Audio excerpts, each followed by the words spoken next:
महाभारत का अश्वत्थामा आज भी जिंदा है? आखिर क्यों मध्य प्रदेश के एक गांव में एक लंबा एंटिटी तेल और हल्दी मांगता है अपने घाव पे लगाने के लिए और गायब हो जाता है? और थॉमस एडिसन के इस फोटो को देखो, यहाँ पर एक मेटल बॉल दिखेगा इनके हाथों में। ये एक ऐसा सीक्रेट है जो शायद आपको जीनियस बना सकता है। और ये जो इंसान आप अपने स्क्रीन पे देख रहे हो, ये ना ही 30 साल का है, ना ही 40 और ना ही 50 और ना ही 55, ये और ज्यादा बूढ़ा है। इसकी रियल एज और इतना यंग दिखने की सीक्रेट जानने के बाद आप जरूर चौंक जाओगे। ये सब और भी बहुत सारे रैंडम अमेजिंग फैक्ट्स आज आप इस वीडियो में जानोगे। ऐसे फैक्ट्स जिनको सुनकर आप कहोगे वीडियो नहीं रे बाबा, दवाई है दवाई।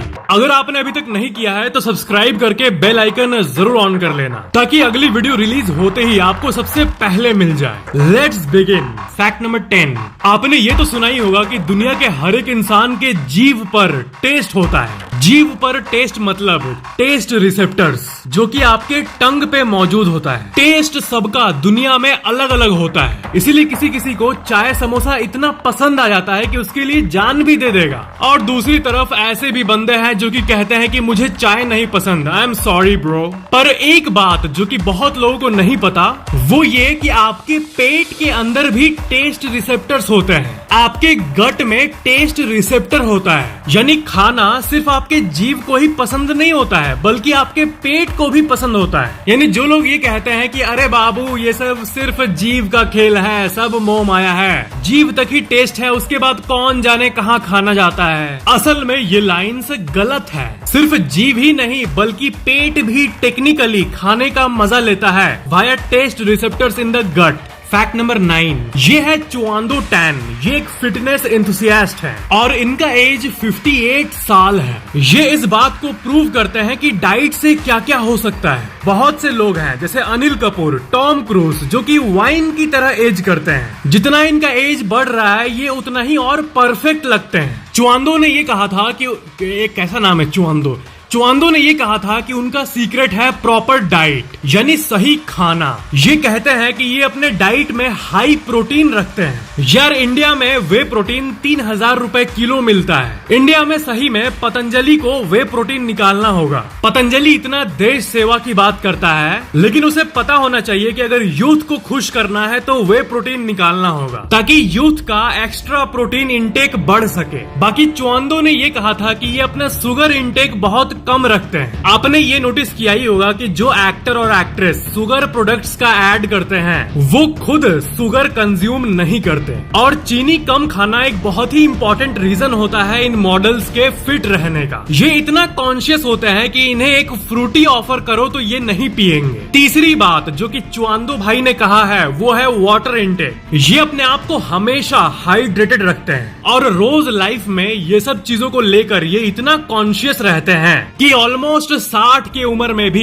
ये 30-32 के लगते हैं या शायद उससे भी कम के लगते हैं। Fact number 8। मैंने एक बड़ा ही इंटरेस्टिंग कमेंट पढ़ा आप में से किसी एक का। नहीं इंटरेस्टिंग नहीं, बड़ा ही डिप्रेसिंग कमेंट पढ़ा। भैया मैं कभी कभी ये सोचकर इमोशनल हो जाता हूँ कि एक दिन ऐसा आएगा जब अर्थ पर कोई इंसान जिंदा नहीं बचेगा, कोई भी नहीं। ये ब्रदर ये कह रहे हैं कि जब सूरज का फ्यूल खत्म हो जाएगा तब धरती खत्म हो जाएगी, ये सौर मंडल खत्म हो जाएगा और जितने लोग इस धरती पर रह रहे हैं सबके पीढ़ी खत्म हो जाएंगे। आपको पता है सीरियसली कई लोगों को ये सोचकर पैनिक अटैक आने लगता है जब कोई इस बात को सोचता है कि एक्चुअल में इस एग्जिस्टेंस का फेट क्या है। मतलब एंड में सब कुछ खत्म हो जाना है। ना सूरज परमानेंट है, ना धरती, और ना ही ये पूरा का पूरा ब्रह्मांड। और पूरा ब्रह्मांड तो खत्म होना दूर की बात है, रियलिस्टिकली बात करें तो सौर मंडल तो तभी खत्म हो जाएगा जब अपना सूरज फट जाएगा और ये मात्र 5 बिलियन साल बाद हो जाएगा। मैंने मात्र शब्द का इसलिए यूज किया क्योंकि अकॉर्डिंग टू साइंटिस्ट इस यूनिवर्स की बात करें तो ये यूनिवर्स लगभग 30 बिलियन साल तक रहेगा।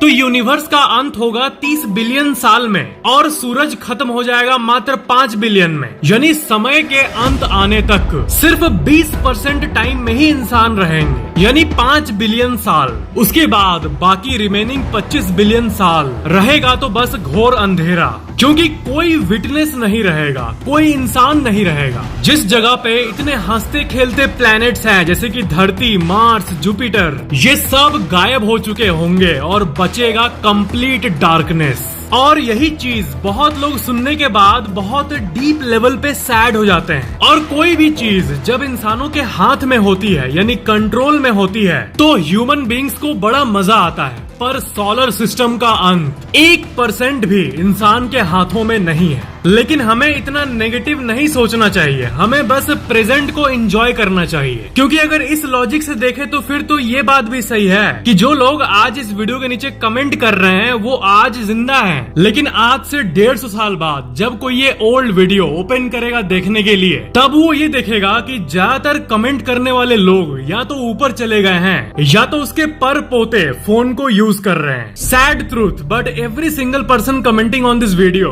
Will be dead by 2100। Fact number 7, बचपन में मुझे बड़ा ही अजीब लगा था जब मैंने ये सुना था कि मम्मी, यानी इतना प्यारा वर्ड मम्मी, इसका भी एक डार्क साइड है। यानी इजिप्शियन ममीज, यानी वो एंशियंट बॉडीज जिन्हें स्पेशल केमिकल के घोल में रखा गया है ताकि उनका डीएनए हजारों साल तक रीडेबल रहे। इनफैक्ट 3-3 हजार साल पुराने ममी बॉडीज भी मिले हैं। बट वो जानकारी जो बहुत लोगों को नहीं पता वो ये कि सिर्फ इंसान ही नहीं बल्कि ममीफाइड एनिमल बॉडीज भी एग्जिस्ट करते हैं। एंशियंट कैट्स की ममीज, डॉग्स की ममीज, 2000 साल पुराने कछुए की ममीज, ये सब भी एग्जिस्ट करते हैं। यानी उस समय के लोग ये चाहते थे कि फ्यूचर जनरेशन के लिए ओल्ड एनिमल्स के सैंपल्स बचे रहें और फ्यूचर जनरेशन उसे इंस्पेक्ट कर पाए। फैक्ट नंबर 6, जो लोग मार्शल आर्ट्स करते हैं उनके प्री मैच ट्रेनिंग वीडियोस को देखना। उसमें आप एक स्ट्रेंज चीज को नोटिस करोगे और वो ये कि वो अपने ही पैर को बार बार पोल से मार खिलाते हैं, और वो भी पैर के एक ही जगह पर, और वो भी 50-60 बार नॉन स्टॉप। आखिर वो ऐसा क्यों करते हैं? तो इसे मार्शल आर्ट्स के लैंग्वेज में कंडीशनिंग कहते हैं। और वो ऐसा इसलिए करते हैं ताकि उनका पैर और मजबूत बन जाए। पैर वक्त के साथ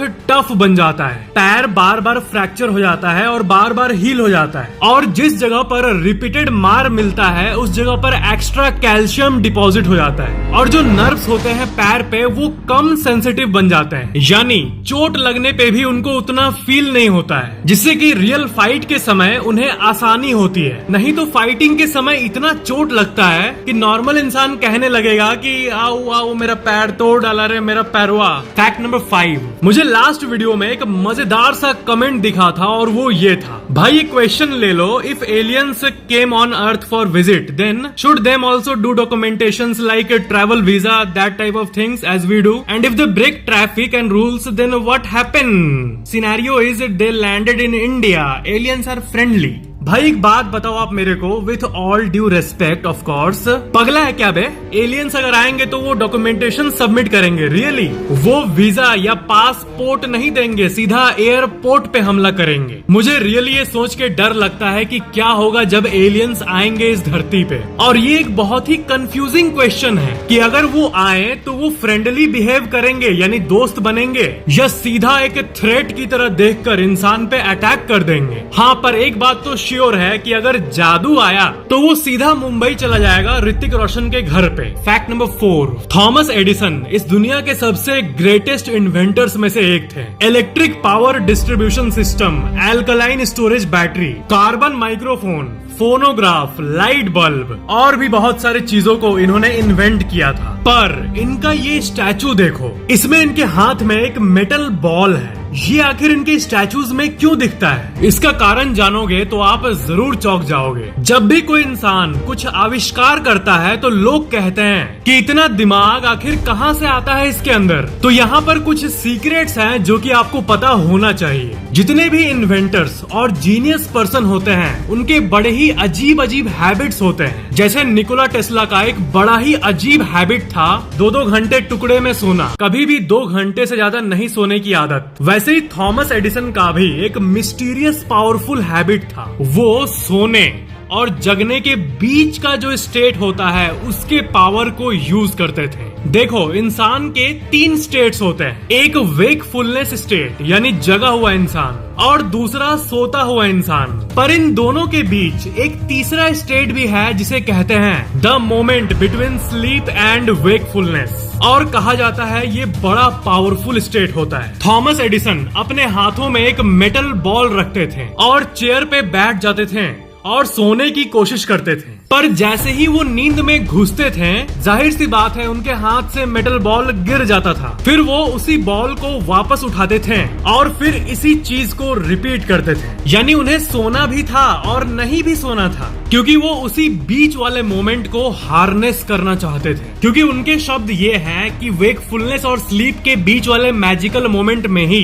सबसे भयंकर, सबसे जीनियस और सबसे आउट ऑफ द बॉक्स वाले आइडियाज आते हैं। इसी टेक्निक को हिप्नागोगिक नैपिंग कहते हैं। कहा जाता है इसी स्टेट में हम ब्रह्मांड से कनेक्टेड रहते हैं, और यही कारण है कि इनके बहुत सारे स्टैचूज में इनके हाथों में मेटल बॉल दिखता है। फैक्ट नंबर 3, इंसान शहरों में रहता है, पर नेचर की नजरों में ये जंगल की तरह है और इंसान जानवर की तरह। तो साइंटिस्ट्स ने एक बार एक इंटरेस्टिंग एक्सपेरिमेंट किया था। उन्होंने 6 अलग अलग उल्फ के प्रजातियों के ऊपर जीपीएस ट्रैकिंग लगाया था, और वो कहाँ जा रहे आ रहे हैं ये मैप पे फॉर्म हो रहा था। और ये देखो रिजल्ट्स, अलग अलग कलर, अलग अलग प्रजाति के उल्फ के मूवमेंट को दिखा रहा है। और इसमें आपको क्या दिख रहा है बताओ? ये दिख रहा होगा कि उल्फ अपने अपने टेरिटरी का कितना सम्मान करते हैं। यानी एक उल्फ को पता है कि उसका इलाका कौन सा है, और बिल्कुल इंसानों की तरह इनका अपना अपना शहर होता है, और ये बड़े ही इज्जत से, बड़े ही रेस्पेक्ट से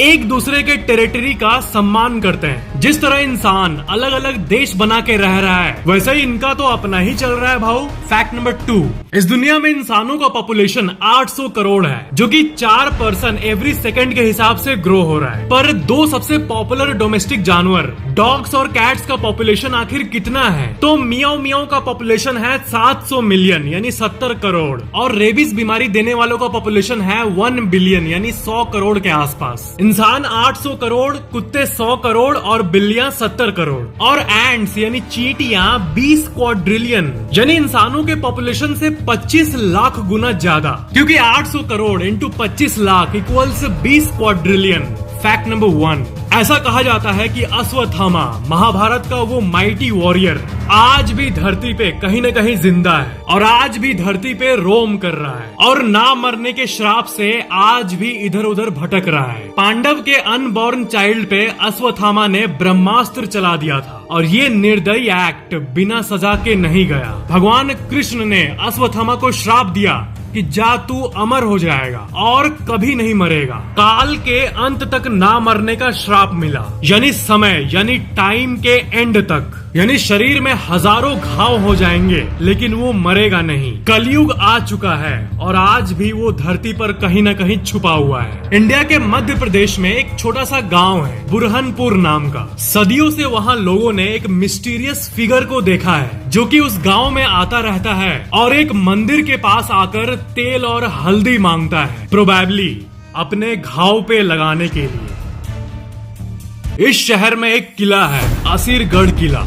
कहा जाता है कि इसी किले में मौजूद शिव मंदिर में अश्वत्थामा पूजा करने आते रहता है, और कहा जाता है कि अश्वत्थामा उसी मंदिर से जुड़ा हुआ है। कहा जाता है कि वो टॉल फिगर पुराने कपड़ों में रहता है, और वो जब भी आता है तो मानो दुख और गिल्ट हवा में फील होने लगता है गांव वालों को। जिन लोगों ने उसे सामने से देखा है वो ये कहते हैं कि इतने हजारों वर्षों से जो पीड़ा वो सहता आ रहा है, जो गिल्ट वो अपने छाती पर लेकर घूम रहा है, उस दुख का वजन हवा में वहाँ के लोगों को महसूस होने लगता है। अश्वत्थामा की सच्ची कहानी हमें ये सोचने पर मजबूर कर देती है कि अमर होना एक वरदान है या फिर एक श्राप। इमोर्टैलिटी इज अ बून और अ कर्स।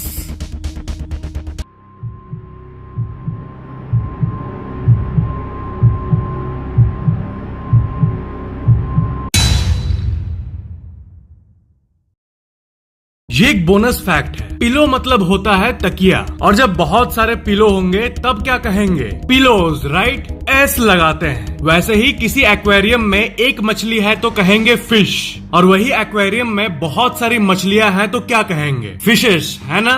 नहीं, बात यह है कि एक मछली हो, 100 मछली हो या लाख मछली हो, हम फिश ही कहेंगे, सिर्फ फिश। और जब एक से ज्यादा मछलियों की प्रजातियों की बात हो तब फिशेस कहेंगे। मतलब फिश शब्द सिंगुलर और प्लूरल दोनों के लिए यूज होता है, लेकिन जब प्रजातियों की बात आती है तो एस यूज होने लगता है। तो ये था आज का वीडियो। हमेशा की तरह लाइक, कमेंट, शेयर और सब्सक्राइब जरूर कर लेना अगर आपने अभी तक नहीं किया है तो। थैंक्स फॉर वॉचिंग, मिलते हैं अगले वीडियो में।